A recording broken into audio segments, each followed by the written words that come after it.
Tunaarifiwa kuwa jumla ya matukio 63 ya utekaji watu kupotea pamoja na kupoteza maisha kwa mwaka 2024, huku mpaka leo hakuna taarifa rasmi iliyotolewa na mamlaka kuhusiana na nani anayehusika na matukio hayo. Mariam Shabani ameandaa taarifa ifuatayo. Taarifa hii imetolewa na Kituo cha Sheria na Haki za Binadamu nchini LHRC wakati kinazindua ripoti ya 23 ya haki za binadamu iliyobeba ujumbe wa kurejea kwa watu wasiojulikana. Mbali na matukio ya zamani, mwaka 2024 kuna jumla ya matukio yaliyoripotiwa 63 na vyombo mbalimbali.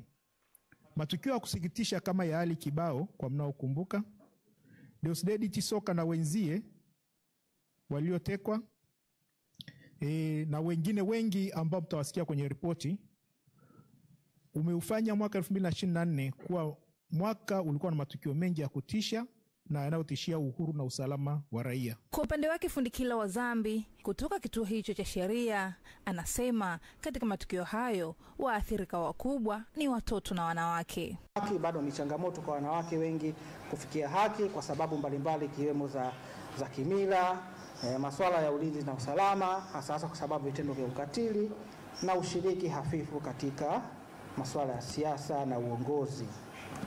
Upande wa watoto, ukatili bado pia ni changamoto kubwa, hususan ukatili wa kingono. 69% ya matokeo kama mnavyoona tuliyowakusanya yalikuwa ni ukatili wa kingono, na katika hayo 80% ni ubakaji.